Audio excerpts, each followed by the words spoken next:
Morning to you this cold Thursday morning. Hoping you're fine wherever you are and you're watching UBC TV. Well, we all know we have two rainy seasons, and it's not a shock that it is raining because you have the March to May, then of course you have the August all the way to December. And weather experts from the meteorological department already told us that we are going to be having rains and serious rains. Now, when you talk about rains, for people who move through Kampala, one thing that comes to your mind is, how am I going to get to work? Sometimes the roads are a challenge as well. And today we want to look at Kampala roads, or the state of Kampala roads amidst heavy downpours. And of course, there we'll be having Kampala Capital City Communications Manager, KCCA, and that is Simon Kasiyate, who is with me, but on phone, on his way to work. First, I want to appreciate him for allowing, amidst all things, so that at least we have something for the public to get to know. Simon Kasiyate, good morning, and thank you for being part of this show this morning. Thanks. Good morning, Mr. Chiravo. I wish to correct one or two things in your introduction, which I think is very good. We appreciate. One, I am not on my way to work. I am at work. Oh, good. I don't want you to create the impression that KCCA opens when all of you open. No, we open a lot earlier. We don't actually close. We are already at work. So let's get that right. Okay. Number two, I have to say it's a pleasure being on the program and having to discuss this very important issue of how to navigate through city roads. And I think it should be whether it rains or it shines, because I think some people may find challenges in both seasons. Now, Simon, begin by giving us an overview of what these roads are like, because some time back, we were informed that you received money to improve the situation of our roads in Kampala. If there are viewers watching you from the axis that starts on what we call Port Bay Road, or the road that connects from Nakawa all the way via Bukorobi to Chitindale, Luzira, and connecting to Chirombe, or those who are watching you from areas like Mitpakas, Internal Affairs, Ministry of Works, they will tell you without a few contradiction that they are seeing quite a lot of movement in terms of reconstruction of Port Bay Road, Old Port Bay Road, and Spring Roads. These roads are part of the bigger project which we call the Kampala City Roads Rehabilitation Project, financed by the African Development Bank, that started in earnest in February of this year.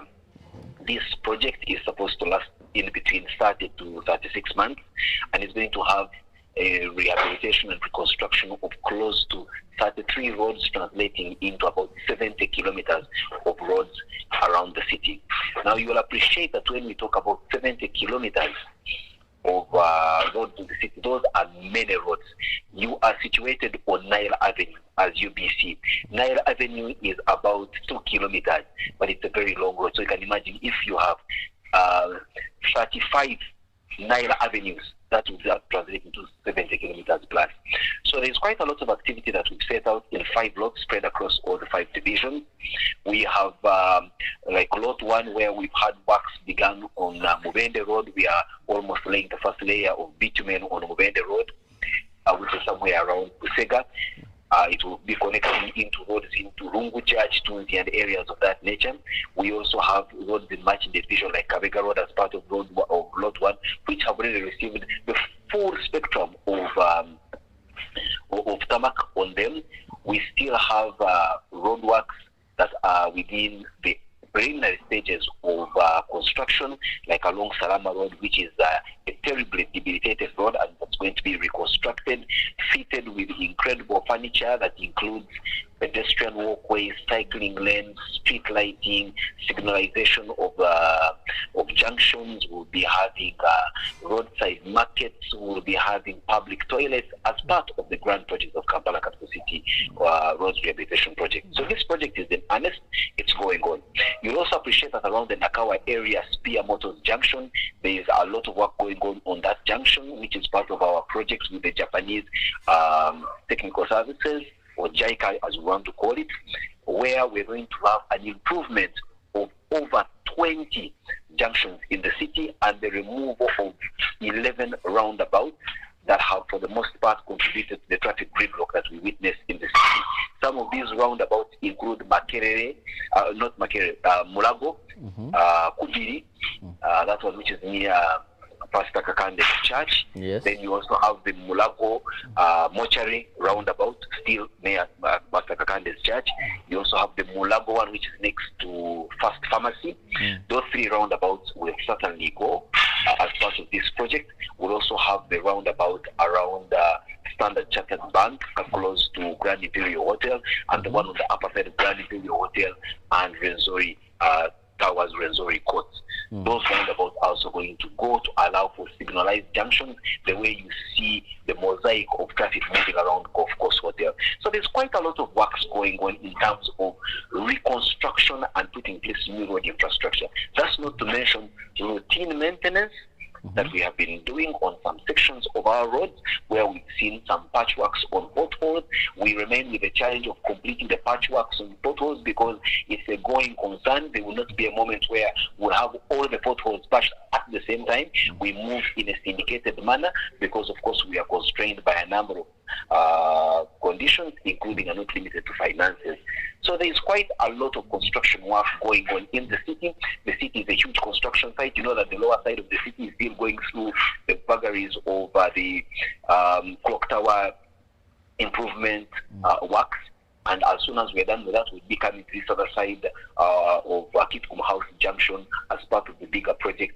So there's a lot of work going on in the city. Well, like you said, there's a lot of work going on, but to people who use the roads in Kampala, it seems this is just a drop in an ocean, and sometimes the credit may be hard to give to you because, for example, when you look at what happens in a city when it rains, one would call them, it is temporary stagnation, but this is something that we feel like Kasiate for ages, we failed to do away with it.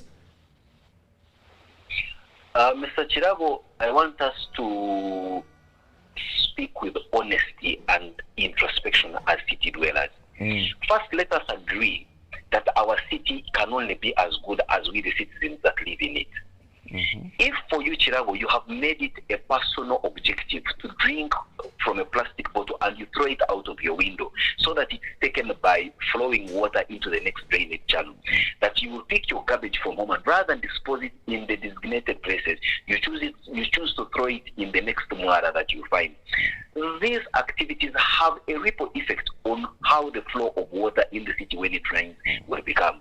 I have shared with you graphic pictures of the kind of garbage and all sorts of refuse that we find in our drainage channels. It's not that our city does not have adequate drainage channels. It does, but we are clogging them up by putting in place a mbera or throwing garbage all over the place indiscriminately in a manner that is so wanton. KCCA can only do so much in terms of cleaning after you have messed it. If only we introspected as citizens and behaved like people who live in a city. I have said this severally. It is one thing to hold KCCA to the highest scrutiny of accountability. And please, I encourage everyone to hold us the highest scrutiny of accountability. But you as an individual city dweller, what are you doing in terms of a video went viral not long ago of some folks downtown in Nachiko's channel pouring kilograms upon kilograms of plastic waste and under the watch of a police officer in uniform. That happens every single day, except that this particular incident was caught on camera. That's what we citizens are doing to our own city. So we are choking it ourselves and then turn around and come and blame an institution like KCCA. Secondly, this city of ours, I have already said, is a beautifully set city on undulating hills. Of course, for every hill, there is a valley, and for the most part of our valley, there are swamps and waterways that lead our water right into Lake Victoria, which happens to be close to us. Look around and see what we have done to these catchment areas, the wetlands and the swamps. We have built in them, we have encroached in them, and so the water has no waterway and filter mechanism as it should have done naturally. So what happens is, when it rains for 5 minutes, it will flood for the next 2 hours. Why? Because the water has nowhere to go. Nchinawataka swamp is one of the 9 catchment swamps that should drain water out of Kampala. You use your drone cameras as UBC and take aerial pictures of what has happened to that swamp. I can tell you without a fear of contradiction that the Ministry of Lands noted that they have 63 freehold titles in that swamp. And there is construction work going in there. There are warehouses that have been set up there. There are factories that have been set up there. There are homes that have been set up in the Chinawataka swamp. So you expect that rain coming from Chireka here, Chambogo here, Mbuya here, will certainly not block sections of Jinja Road? Certainly not. It will. Now, two things here, Simon, that you've mentioned. I conclude this point, Chirabo. Okay. I know I'm normally shut up when I begin to speak to the core of your behavior as citizens. You always want not to be blamed, but to blame KCC. Now, putting it to the doorstep of Kampala, you are contributing over 50% of the mess that you see today. KCCA cannot always act as the fire brigade. Now, not at all. Okay, Simon, you began by talking about the issue of poor disposal of garbage. Two things here. One, what has KCCA done to avail trash cans or areas where people can dispose of garbage? I want to take you back. Previously, you had deposit centers where someone would either drive with garbage from their home, and you had someone who manned this area. They would put rubbish there, they would put garbage there. Then you had a vehicle that comes and takes this. You went in for tendering. Now garbage is so very expensive for people to dispose of because one company came, either paid money, won a tender or something. Now it's charging people exorbitant amounts of money that they can't afford, and they will not be with this garbage along them. Now when you talk about construction, who authorizes construction in this city? That is KCCA. When you choose not to do your work or sleep on duty, then later you know that automatically the evil-minded will continue. So all these, I see that you have a greater role to do. Not saying we don't have personal responsibility, but as KCCA. Thank you very much. Now I will answer you in the following. Number one, it is not true that there are no garbage collection centers. You, Chirabo, where you come from in Bwaise, where your mother stays, ask her. They know places in the neighborhoods where you put your garbage, and on designated days, a KCCA truck or one of our concessionaires will come and pick it up at least twice a week. Those designated places are known in neighborhoods. Let us not act like we do not know these places. Number one. Number two, KCCA has a total of 22 garbage collection trucks of the highest technical specifications. We had 12. We recently added a new fleet of 10. We put them on the road to work across all the 5 divisions. Our target, of course, is to have a lot more. But from the resources we have 22 to service 5 divisions. That means averagely every division is serviced by 4 KCCA trucks.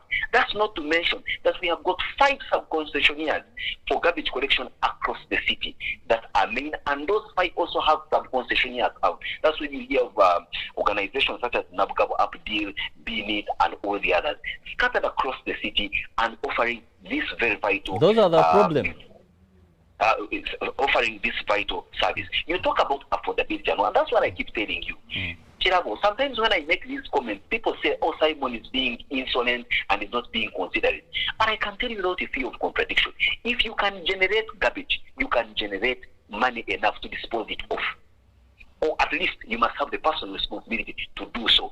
I do not agree to the notion that it is too expensive for someone to pay a minimum fee to have their garbage properly disposed of than to carry it and throw it in the next Mwara. That is certain, and yet we know, for the most part, the KCCA trucks take it for free. Let us not try to do this populist talk of, oh, Omuntu Wawansi. You are in Kampala city. Talking about Omuntu Wawansi is a subject that speaks on the side of politics, trying to run away from personal responsibility. That Omuntu Wawansi eats. That Omuntu Wawansi generates garbage. That Omuntu Wawansi also would like to have a good environment, and they owe it themselves to provide it. But you let the Omuntu Wawansi, Simon. We have provided, especially in the CBD, small little garbage bins in different places. I will give an example. Right outside the UBC gate, there is a garbage bin that was put there. Go there right now and see what became of it. It was vandalized and stolen. We had to improvise by creating one made out of concrete right outside your gate, where you have got policemen and other security apparatus guarding the national broadcaster. Who steals these items? Who vandalizes them? Do people come from the DRC or South Sudan to come and vandalize installations of KCC in Kampala? I will give sorry, I'm going to digress a little bit. Right outside the UBC gate are 4 street lights vandalized from solar panels, bulbs to batteries down. You have an arrangement of security across your perimeter warfare. You are neighboring the Parliament of Uganda. You are neighboring President Towers that houses the European Union delegation in Kampala. But people, you Ugandans, we Kampalans, come and vandalize and steal installations of strategic importance to the well-being of ourselves in the city. And afterwards, you turn around and blame KCCA. Fair enough, we take the blame, no doubt. But as citizens, we ought to be honest about our behavior and love and protect our own installations when they are.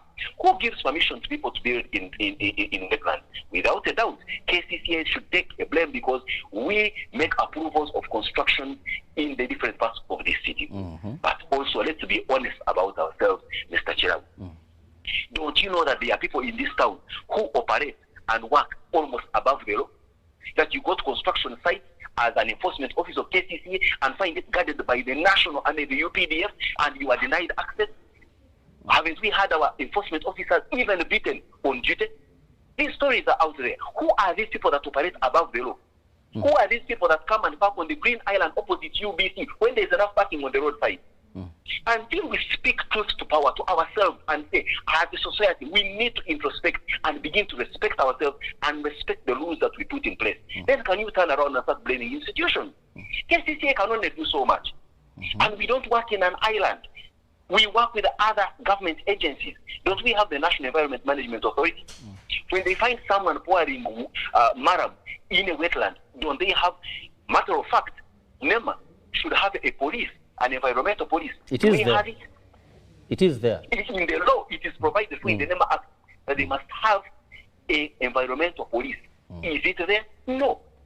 We have an enforcement agency, for example, Wildlife Authority. They have got an armed wing. You don't just go poaching in a national park or bring maneno in national parks. You find armed guards there, because the Uganda Wildlife Authority, by law established, has been provided with an armed wing. NEMA is supposed to have that. Is it in place? No. We have the environmental police. It is in place, Simon. Where? There is an entire environment protection unit. Thank you very much. So, is it under the command of KCCA? Definitely no. not. KCCA law enforcement officers are at most armed with a small little plastic baton. What can that do in the face of an encroacher who is being guarded by the National Army? But there are also allegations of corruption, Simon, that in my area, if a poor person is setting up one room, it is very easy for KCCA to come and stop that construction, take the wheelbarrows, arrest people. But when we see these big buildings come up, then we don't see the same force being applied. And this, the public alludes to your staff, you people being corrupt. For every allegation that is made, someone ought to prove beyond reasonable doubt. I will not comment on allegations that are almost bordering on bad talk, as you'd call it, Bozes Amarwa. If anyone has credible information showing that a staff member or an enforcement officer of KCCA has been involved in corruption, please bring it forward. We will deal with them with the brute of the law within our no holds barred and zero tolerance to corruption. But we cannot sit here and, yes, without a doubt, there are allegations upon allegations of all sorts of corruption. But the evidence and proof of which is never seen. So you cannot just go and start reprimanding someone. You will be the same people saying, but why are you reprimanding someone without the presence of incriminating evidence? So we cannot work on hearsay. Please provide us with this information of any KCCA staff that is involved in acts of corruption, and we will deal with them without a doubt. But needless to mention, when you talk about big buildings coming up and there is no brute force from KCCA to stop the construction, I just alluded to that. These big buildings that are coming up, you know what happens at those construction sites. Who guards them? Who provides access? We may have the legal access to stop them or even rein in on them. But when we go in the field, You have no idea what we face out there. Let's go to the Plenty obvious, of Simon. Okay, we as can people. excuse you for the buildings, and of course, we know the name behind and all this protection. These are things that all Ugandans have come to understand, and we see, even just when you're driving on our roads, you see someone, the way they are driving, and you look at their number plates and all that. But let's look at the quality of work being done by KCCA. You talked about the roads being worked on. You talked about maintenance. But sometimes, Simon, it beats our understanding, speaking from an ordinary man's perspective. You just come, cut a piece of some road, then put some soil, then after 3 weeks you're at the same point again, doing the same thing again. Quality of work, there's no longevity, there's no, you're doing things that are not durable, shoddy in one way or the other. You work at, I'll give you a certain road. If you come to March India from, you know that calendar, from around that roundabout over traffic lights, going all the way to connect to Salama Road. Just it was worked on a few days. You cross through Salama Road, go up to Mirambi's or joining Entebbe Road. Yes, I know that road. it is one time you bring a grader, then put some bit of maram, the next thing it is still the same, some in the worst state. What is happening? What happens then? Would we say that we don't see with our own naked eyes? That's a very beautiful question and a good observation, Mr. Chirabo. Without a doubt, there are concerns around the quality of work that's being done, especially when it comes to road repairs. But we are shackled as KCCA on two fronts, Mr. Chirabo. There is this famous campaign from one of the telecom companies that says, "Wonaba Gavane." Here you are with 10 million shillings that can only do a very good work on 2 kilometers. But you have 30 kilometers that are bad. Do you deploy all the 10 on 2 kilometers and do a thorough job? Or do we just do some patchworks and at least cover 28 kilometers of the spoiled 30 kilometers? So sometimes it's about Bonabaga. At least let us do some remedial works on a wider area as we wait for more money to create a semblance of even better work. So it is how we are cutting the available resource envelope to meet the need at hand. Otherwise, it's not in KCCA's interest to see roads debilitate and degenerate under our watch. No. I have told you repeatedly that when we have asked for 100 billion in a financial year for road rehabilitation, because we monitor these roads every single day. We have road monitoring units across our 5 divisions. We know our need. We carry out a budget assessment. We present our budgets to the Ministry of Finance. We present our budget needs through Parliament. And when it comes to the allocation, you get a fraction of what you asked for. In the recent financial years, we got about 20% of what we asked for. Frankly speaking, 20% can only do so much. And that's why we are where we are. There needs to be a concerted realization that Kampala is the sitting room of this country. It's the postcard image of this beautiful country called Uganda. And therefore, there must be affirmative action from government in terms of resource allocation for infrastructure development. And until that is done, Mr. Chirabo and viewers and listeners, there is only so much KCCA can do. You're putting us in a boxing ring with Mike Tyson as our opponent, and our hands are tied to our back. If you do not unshackle KCC and give it the resources it has repeatedly asked for, there is only so much we can do. So my appeal and our constant appeal and our executive director has been very intentional in making this appeal and has actually done the legwork. If you notice from activities, she has moved from stakeholder to stakeholder, making this case Parliament, the presidency, everywhere, and said, people, can we give a bigger resource envelope to KCC for us to be able to meet at least the bare minimum of what is expected of us in terms of infrastructure development? I mean, you know that Madam Kisaka is spearheading what she has termed, rightly so, as the smart city agenda, where you have to leverage technology, build incredible infrastructure, both for people's well-being. But this can only be achieved if there is enough resource to achieve it. It cannot just be a slogan. It cannot just be a plan on the shelf. It has to be actuated with financing. So, Mr. Chirau, for until we are financed adequately, there's only so much we can do as an authority running this city. The plans are here, the human resource is motivated, the leadership is at its very best, but what lacks is the financing. Well, my viewers, you can be able to ask or interact with Simon Kasiyati from Kampala Capital City Authority as the spokesperson on the number on your screen. Please send me a text message, send me a WhatsApp message on that number, and I'll be reading it out. And Simon will be able to answer to any question you raise or concern. Now, good morning, UBC. My name is Richard. Kindly inquire from Mr. Kasiyati. Is Buwambo Mpelere Road still on their plan? Simon. Yes, Buwambo Mpelere Chiti is on our radar. It is going to be part of the Kampala City Roads Rehabilitation Project. You know, it came in as an addendum. It was not on the original plan because the plan had to cover certain kilometers of road and it was not one of them. But a decision was made that rather than, as part of the project, to buy 50 eco-friendly buses, would rather use that money to improve on other roads. And there were 3 roads that were earmarked to benefit from this change of user fees. That's Chiti Buwambo Mpelere Road, the road that connects from Chira Road down the valley into Kamocha, close by the party headquarters of our good friends of NU. And then the road that comes from Ntinda Light by the Ntinda Market, connecting up to the Kisasi Northern Bypass Junction. Those 3 roads are on our radar. What we are carrying out now is engagements to start the procurement process for a contractor. We are looking at 3 ways of contracting them, either to do open international bidding or to try and increase the scope of some of the contractors that are already working on the other 5 lots, or better still, to give it to a local contractor. So those are discussions that are still going on with the various stakeholders, but we believe that probably by the end of this year, we will have the contracting process starting, and then we begin the roadworks in 2024 in earnest. Now, one says, hello, Mr. Kasiyati, there is a petrol station which is being constructed on Wukesa Hoima Road.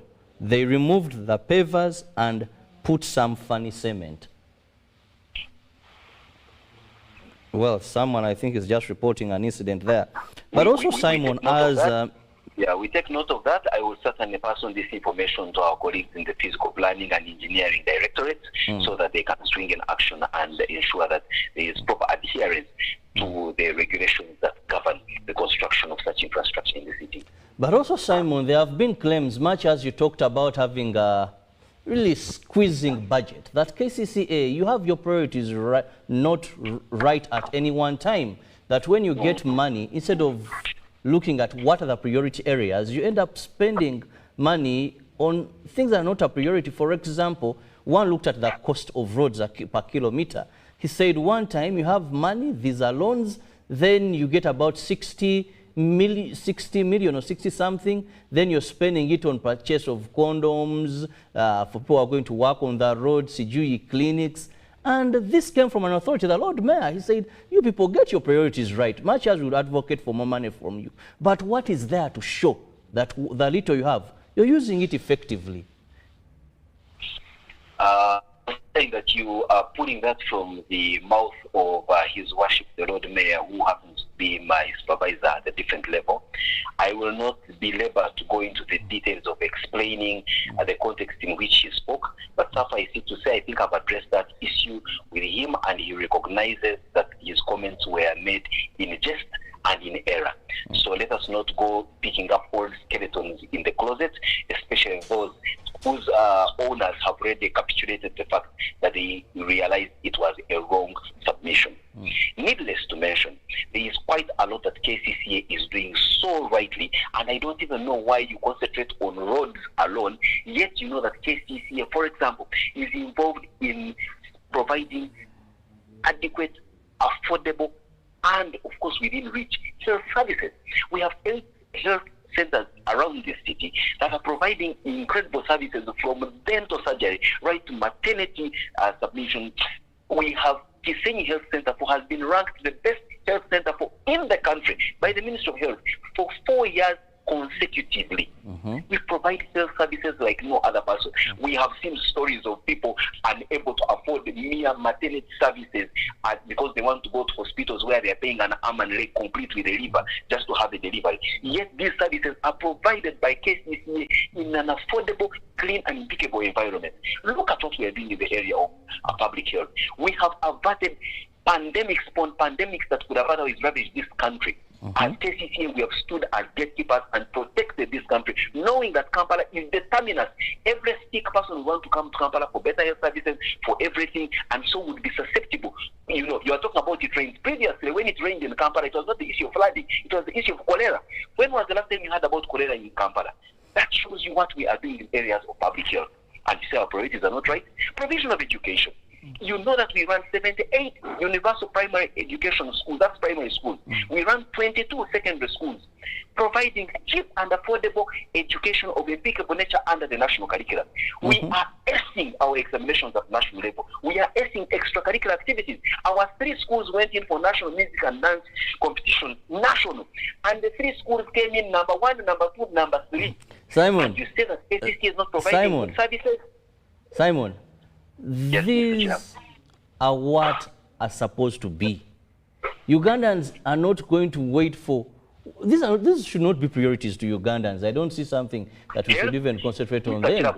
You know? Provision of health services is not a priority to Ugandans. No, this should not... You're doing what you should be doing. We can just say credit to you, but that is what you should be doing anyway.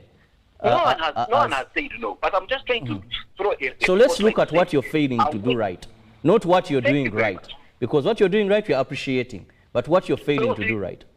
Oh, you do? You appreciate? You appreciate. And because you're doing it, it's no problem. For us, we are looking at where we feel that KCCA is not delivering to the expectations of Ugandans. And that is the road network, garbage collection, that at the end of the day, the two intertwine. When we fail to deliver at one area, then the problem is also envisaged in the other area. Mr. Chirabo, let me bore you with the statistic I've always shared with you all the time that we have met. Our beautiful city has a total road network of 2,110 kilometers. I repeat, our city of Kampala has a total road network of 2,110 kilometers. Guess what? Less than 30% of this, which is less than 700 kilometers, has chorus. That just from that overview, just understand where we are coming from as a country. And of the 30% or the less than 700 kilometers that have chorus, more than half of this chorus is old chorus from 30 years ago that requires overhaul. Why have we been unable, or have we moved in such a slow pace in overhauling this already old chorus, or even increasing the chorus cover from 30% to maybe at least 50%?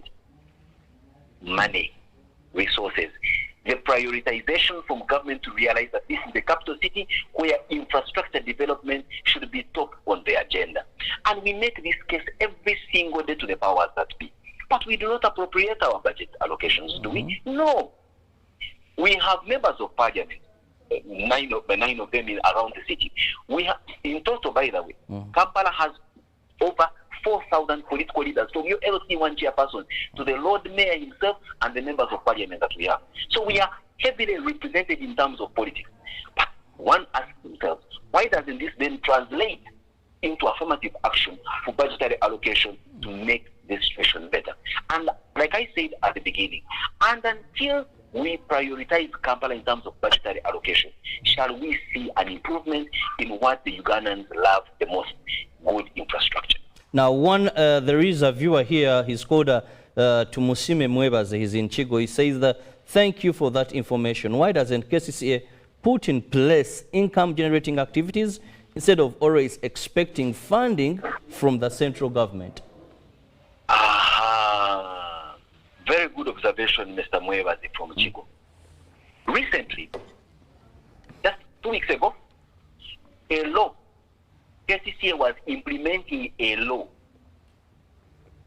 on park user fees that gives us the mandate to collect from every bus, every commuter taxi, or every special hire taxi that that operates within our jurisdiction to pay park user fees. And this money was not even coming to KCCA. The money was going to the consolidated fund so that we increase on the corrections of government. It is in the law, in the Local Government Act. Guess what? You saw the cry and you. KCCA, Banange, to effect and carry out enforcement of payment of illegal tax.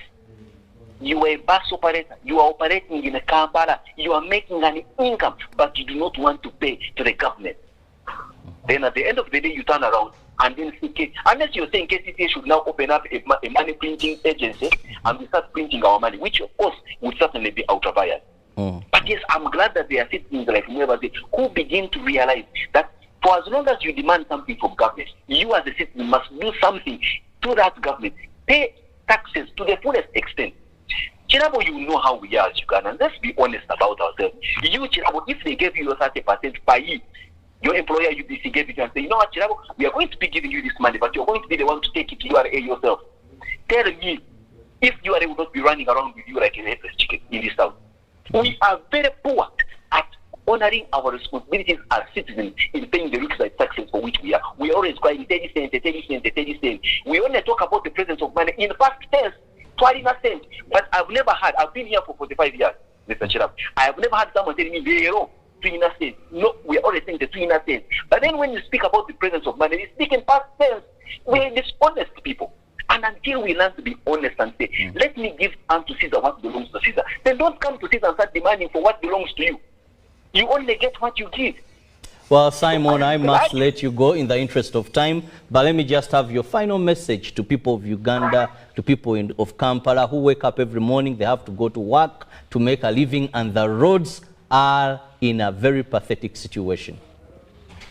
I don't want to subscribe to your doomsday messaging of the roads are in a very pathetic situation. I am going to say that we are carrying out immense reconstruction of roads in this city. It's one huge construction site, and therefore, fellow Kampala and fellow Ugandans, there is going to be a lot of disruption. There are going to be diversion. There is going to be flooding as a result of construction, and of course as a result of our activities, like littering and encroachment on wetlands. Here is what we're going to do. The rains are here.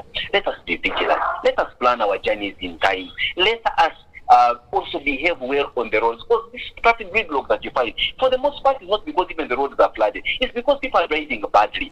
Everyone believes they are so entitled. Everyone thinks munene, munene. For as long as we do not behave well, the city will not welcome us as good people. So let us be vigilant. Let us not drive or ride into stagnated water because you don't know how deep where you're riding into is. We don't want to lose lives. We've seen lives being lost, border people being swept off, a woman going down a train and all that. No, let us learn to have personal protection as the top. But we also at KCCA really apologize for the disruption, the diversions that are going on.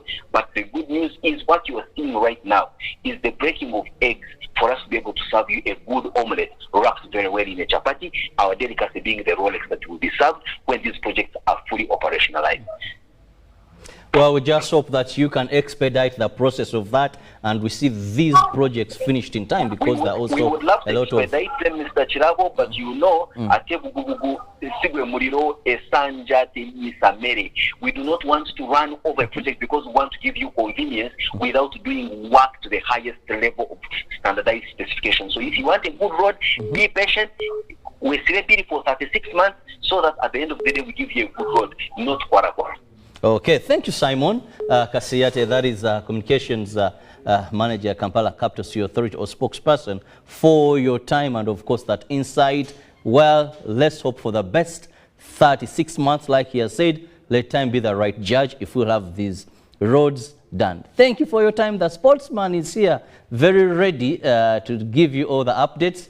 I hope he talks about the other tremendous goal that gave us a victory. Well, catch you later. Good morning.